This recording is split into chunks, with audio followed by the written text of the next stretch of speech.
On the night of March 14th, 1978, a 24-year-old dairy hand named Dana Marie Holloway was closing up the milking barn on her family's property outside Willow Creek, Nebraska, when the interior lights failed without a flicker, without a hum, without the stutter of a blown breaker. She would later tell investigators that the silence that followed had a texture to it, thick enough that she could hear her own pulse in her ears before she heard anything else. What she reported next, across 3 separate interviews conducted over the following decade, was not a sighting from a distance. It was contact, direct and prolonged, and it is remembered today less for what she said happened to her than for what she said she did in the middle of it. Dana Holloway claims she got free, not afterward, not once returned to her kitchen table with a blanket around her shoulders, but during the procedure itself, while it was still happening to her, while the beings she described were still standing over her. She says she fought, and for a handful of seconds, she says she won. What happened to her in the minutes after that moment, and what happened to the people who came to speak with her family less than 48 hours later, is where this investigation begins. Every account of resistance carries the same shape, whether it comes from Nebraska in 1978 or from a desert campsite 2 decades later, and the shape itself is the evidence. If you're enjoying this story so far, don't forget to hit the like button and subscribe. Drop a comment telling me where in the world you're watching from. I love hearing from you. Dana Holloway told her family, and later a folklore researcher named Wallace Emmett Greer, who catalogued unusual accounts from the Nebraska Panhandle throughout the 1980s, that she came to on a low table inside a room she could not later describe in architectural terms, only in the terms of what her body felt. The table was cold and faintly ridged beneath her spine. The light in the room came from no fixture she could locate, an even grey wash with no source and no shadow. She counted 3 beings present, though she would say later that the number felt approximate, that they moved in a way that made it hard to be certain where one ended and another began. She described them as roughly 4 feet in height, with limbs thinner than the proportions of the body should allow, skin the color of wet clay, and eyes that were not reflective so much as absorbing, black from lid to lid, angled up and out toward the temple. They did not speak. They did not need to. She said she understood what was being done to her the way a person understands a dream while still inside it, without language, without being told, simply arriving at the knowledge complete. What she described next is the detail Greer flagged in his own handwritten case notes, underlined twice, with a margin note that reads simply, "This is the part nobody else has." Partway through the procedure, Dana Holloway says she felt her right hand come free. Not released, free, as if whatever had been holding it had simply lost its grip for a moment, the way a hand loses its grip on a wet rope. She used that hand to push herself upright, and for perhaps 3 seconds, no more, she says she was sitting up on the table, fully conscious, fully aware of the room, and the 3 beings and the instrument one of them was holding near her abdomen. She says the reaction was immediate, and it was not gentle. The being nearest to her stepped back with what she described as genuine haste, not caution, haste, the kind of motion a person makes when a piece of equipment sparks unexpectedly in their hands. A second being made a sound she had no framework for, not a word, not a cry, something closer to a held note breaking. The third reached for her, and here her account grows less certain, because what she remembers next is not a memory in the ordinary sense, but a kind of static, a gap in the real, where the next clear image is her own kitchen, the sun already up, her nightgown filthy at the knees though she had gone out to the barn in overalls, and a mark on the inside of her right wrist that her mother photographed with a Kodak Instamatic 3 days later, a mark shaped like nothing anyone in the family could identify, raised and faintly warm to the touch for almost a week. She told Greer, in an interview conducted in 1986, that what stayed with her longest was not the fear, it was the sound the second being made. She said it sounded like something being interrupted mid-sentence. She said whatever was happening to her was not simply a medical act performed on inert tissue. It required something from her, some form of stillness or cooperation she did not consent to give, and when she took it back, even for 3 seconds, the room reacted as though a piece of the process itself had broken. 2 days after the barn went dark, a sedan without county plates came up the gravel drive of the Holloway property a little after 7 in the morning. Dana's mother, Ruth Holloway, would tell Greer 9 years later that she remembered the car because it was too clean for the road it had come down, no dust on the fenders, despite 6 miles of dry gravel behind it. 2 men got out. They did not identify themselves as police, and they did not identify themselves as military, though Ruth said one of them had the bearing of someone who had spent time in a uniform even out of one. They asked to speak with Dana alone, in the barn, at the exact spot where the lights had failed. Ruth was told to wait in the house. She watched from the kitchen window instead. The conversation lasted 11 minutes, timed by the clock above the stove, which Ruth checked twice out of what she called nervous habit. When the men left, they took with them a spiral notebook Dana had used to sketch the room and the beings the previous evening, a sketch her younger brother had seen and later described to Greer in detail before it disappeared. They took a section of the milking stall's wiring, cut clean with what Ruth described as a tool none of them owned, and they left no paperwork, no card, no name. Dana would not discuss the 11 minutes with her family for 11 years. When she finally did, she said only that the men already knew what had happened to her before she said a word, that they described the mark on her wrist before she had shown it to them, and that they told her, calmly, that continuing to speak about the incident to anyone outside her immediate family would not be in her interest. Not a threat delivered with heat. An instruction delivered flat, the way a person reads a form. The Sheridan County employment record for the rural mail carrier who serviced the Holloway Road that spring shows a gap between March the 16th and March the 23rd. 7 days unaccounted for in an otherwise unbroken decade of daily logs. The carrier reassigned afterward to a route 40 miles east, and never interviewed by any researcher who attempted to reach him before his death in 2004. What the carrier saw on the morning after the sedan's visit, if he saw anything, is not in any file Greer or any later researcher has been able to locate. The absence is not proof of anything on its own. It is simply where the record stops being a record and starts being a silence, and the silence sits exactly over the days that matter. Dana Holloway herself changed in ways her family could date with precision. She had been, by every account, an unremarkable and cheerful young woman before that march, quick to laugh, uninterested in anything resembling the paranormal. Afterward, her mother said, she developed a stillness that had not been there before, a habit of watching doorways a half-second longer than a conversation required. She never again worked the evening milking shift alone. She kept, for the rest of her life, a small tin box in her nightstand containing 3 items: the Kodak photograph of the mark on her wrist, a single page torn from the missing notebook that her brother had kept without telling her, and a length of the cut wiring that the 2 men in the sedan had somehow failed to notice was already coiled in her coat pocket when they arrived.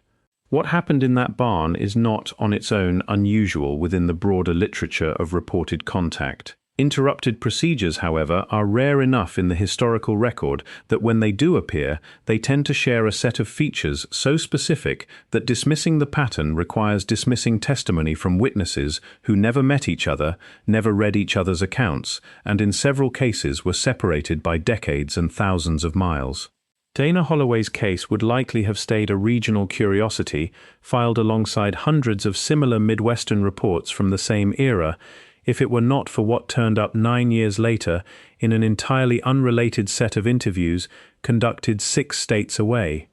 A folklorist and independent investigator named Corinne Whitfield, working out of Spokane in the late 1980s, had spent 3 years collecting reports of what she privately called broken procedures, cases in which an abductee described some interruption to a reported medical examination, whether through unconsciousness lifting early, a sound outside the craft, or in the rarest cases, physical resistance from the abductee.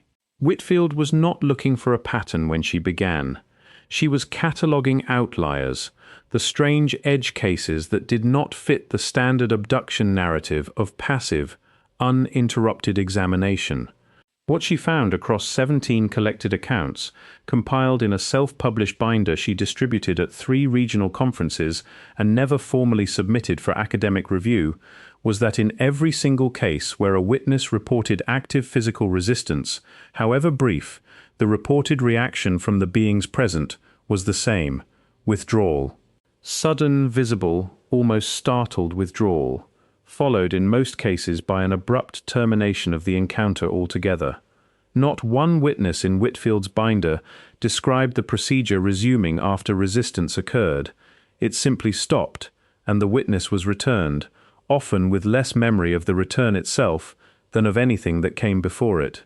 Whitfield flagged this in her notes as the single most consistent finding across her collection, more consistent than the physical descriptions of the beings themselves, more consistent than the locations or the decades involved. She wrote, in the margin of her 3rd conference binder, a single line that later researchers would return to again and again: they do not seem prepared for refusal. She never expanded on it in print. She died in 1994, and her collected interviews passed to a regional archive that has since limited access to researchers with formal academic affiliation, a restriction that has kept Whitfield's binder largely out of the broader conversation about this pattern for 30 years. If Whitfield was right, if resistance is not simply unwelcome but genuinely unanticipated, then the procedure these witnesses describe requires something from them that compliance provides and refusal withholds. That single distinction, provided against withheld, is where this investigation turns next, because 2 accounts collected almost a decade apart, in 2 states Dana Holloway never visited and Corinne Whitfield never surveyed, describe the same withdrawal in language close enough to make coincidence difficult to accept. If you're hooked on this story, make sure to subscribe and turn on notifications so you never miss an upload. Your support means everything and helps me bring you more emotional stories like this one. In the autumn of 1983, a machinist named Walter Odell Briggs, 38 years old, was driving the overnight shift home from a foundry outside Terre Haute, Indiana, when his truck's engine died on a county road with no other traffic in sight. Briggs gave 2 recorded interviews before his death in 2001, both to a small Midwestern research circle affiliated with a defunct newsletter called the Wabash Valley Anomaly Report, and both accounts describe the same sequence of events with only minor variation, the kind of variation ordinary human memory produces, rather than the kind fabrication tends to smooth away. Briggs described being taken aboard what he called a low aircraft resting in a soybean field, examined on a table similar in description to the one Dana Holloway would later describe independently, and subjected to a procedure he could not fully explain beyond the sensation of something being drawn from just beneath the skin of his forearm. What Briggs added to the record, and what makes his account matter to this investigation, is that he reported deliberately fighting the sensation, gritting his teeth and forcing his arm to tense against whatever was holding it still, not because he understood what was happening, but because his instinct told him not to allow it. He says the being nearest him recoiled, his word, recoiled, and made a sound he compared to a radio losing its signal mid-broadcast, a warble that dropped away into nothing. He was back in his truck within what felt like minutes, engine running again, dashboard clock reading only 4 minutes later than when it had died, though he estimated the encounter itself had taken considerably longer than that. He carried a puncture mark on his forearm for the rest of his life, one that failed to fully fade the way an ordinary wound would, and he refused, according to both interviews, to ever again drive that stretch of county road after dark. The second account comes from a very different setting and a very different decade. In the summer of 1996, a 16-year-old named Priya Anjali Reddy was camping with her family outside Show Low, Arizona, when she reported waking inside what she described, in an interview given to a university-affiliated researcher the following year under a confidentiality agreement, later honored by every publication that has referenced her case, as a room with soft grey walls and no visible door. She was younger than either Holloway or Briggs, and her account carries a different register, less shaped by the language of prior UFO literature, since she told her interviewer she had never read a single book or article on the subject before that summer. She described three beings, consistent in height and proportion with both prior accounts, and she described trying to sit up when she felt a pressure build behind her eyes that she instinctively did not want to allow. She says that the moment she resisted, actively pushed back against whatever was pressing into her thoughts, the room seemed to falter, her word, falter, as though something holding its shape had briefly lost the effort required to hold it. One being stepped back. Another made what she described only as a wrong sound, high and short, cut off before it finished. She was returned to her sleeping bag with a headache that lasted 3 days, and a nosebleed her mother discovered the following morning that no doctor could later attribute to any conventional cause. 3 witnesses, 3 decades, 3 states with no connection to one another, no shared research circle, no overlapping publication that could account for cross-contamination of detail. And in every account, the same sequence: resistance, sudden withdrawal, a broken or interrupted sound from the beings present, and an abrupt end to the procedure rather than its continuation. Whitfield's line returns here with new weight. They do not seem prepared for refusal. What would it mean if a reported medical or biological procedure depended on some form of unresisting stillness from the person undergoing it, not merely physical immobility, but something closer to permission, granted below the threshold of conscious choice, and withdrawn the instant conscious will reasserts itself? The 3 accounts examined here do not answer that question. They sharpen it. If the procedure required only physical restraint, ordinary restraint should have held against Dana Holloway's 3 seconds of movement, against Walter Briggs gritting his teeth in a soybean field, against a 16-year-old girl pushing back against a pressure she could not name. Restraint of that kind does not fail because a person clenches a jaw. Something else failed, something that depended, in some manner none of these witnesses could fully articulate, on a form of stillness the witness alone controlled. This raises the harder question, the one that sits underneath every account of missing files and reassigned mail carriers, and researchers quietly discouraged from following a thread too far.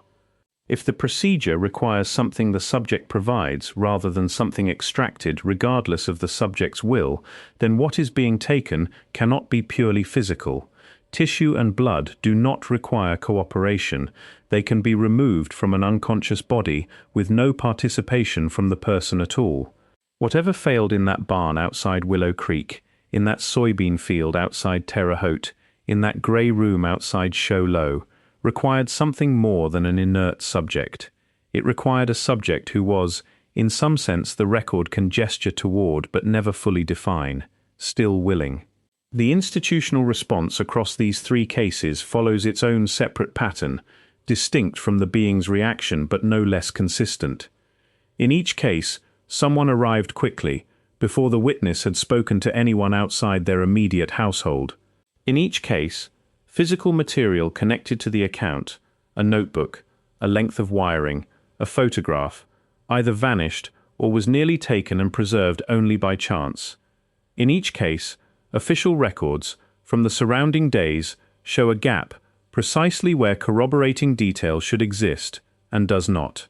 Sheridan County's missing mail carrier logs. A Terre Haute Foundry's shift record for Briggs's crew that a fire reportedly destroyed in 1988, 4 years before any researcher requested it. A Show Low County dispatch log for that August, with 6 hours removed and never reissued despite 2 separate public records requests, filed a decade apart. None of these gaps proves suppression on its own. Together, layered across 3 unconnected witnesses in 3 unconnected decades, they describe an absence with a shape, and the shape keeps landing on the same detail. Whatever happened during those brief seconds of resistance was something someone did not want examined afterward, by family, by press, or by any researcher patient enough to keep asking. Dana Holloway died in the spring of 2015, 37 years after the night in the milking barn. Her daughter, in a brief conversation conducted for this investigation, confirmed that the tin box remained in her mother's nightstand until the end, and that her mother had asked, in her final months, that the wiring and the photograph be buried with her rather than passed down or donated to any archive. Her daughter did not honor that request. She said her mother had spent 37 years being careful, and she felt someone in the family should finally stop being careful on her behalf. The photograph and the torn notebook page are now with a private researcher who has agreed to make them available to future investigators, though not yet to the public. Investigators who spend enough time in this material eventually confront an uncomfortable asymmetry. The literature is full of witnesses who describe total compliance, encounters that proceeded from beginning to end without resistance, and those accounts, however detailed, offer almost nothing about the mechanics of what is actually being done. It is only in the handful of cases where the procedure broke rather than completed that a shape becomes visible at all. The way a machine's function only reveals itself the moment it jams. Corinne Whitfield understood this before almost anyone else working the material in the 1980s, and her binder, sitting largely unread in a restricted regional archive, may be the single most important document in this subject area, precisely because it catalogues failure rather than success. Whitfield never lived to see her 17 accounts grow into dozens more, collected by later researchers unaware her binder existed at all. There is a temptation, worth naming directly, to read these accounts as stories of triumph, of ordinary people briefly overpowering something far beyond their understanding through nothing more than will. That reading flatters the listener, and it is very likely wrong, or at least incomplete. Dana Holloway did not describe victory. She described 3 seconds of clarity inside an experience that otherwise remained entirely beyond her control. 3 seconds that ended not because she had defeated anything, but because whatever she interrupted required a form of participation she had, without meaning to, withdrawn. Walter Briggs did not describe triumph either. He described gritting his teeth out of animal instinct and watching something recoil that he never once, in either interview, claimed to understand. Priya Reddy, closest to the encounter's aftermath and least shaped by any prior framework for interpreting it, described only confusion and a headache that would not lift, not empowerment, not victory, simply an interruption whose cause she could not name and whose meaning she was still turning over more than 20 years later when she gave her final statement on the subject. What these 3 accounts offer, instead of triumph, is a narrower, stranger kind of evidence, testimony about the edges of a process that otherwise leaves almost no trace of its own internal requirements.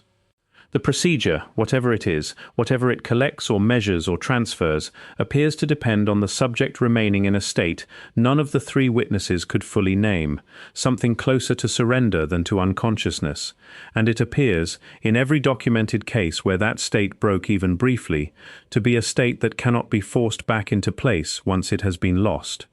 That is not a small finding. It is, if taken seriously, one of the only concrete claims about the internal mechanics of these encounters that testimony alone has ever managed to produce, and it survives, battered and thin, across 5 decades of missing files, reassigned witnesses, and interviews nobody outside a handful of regional archives ever thought to preserve.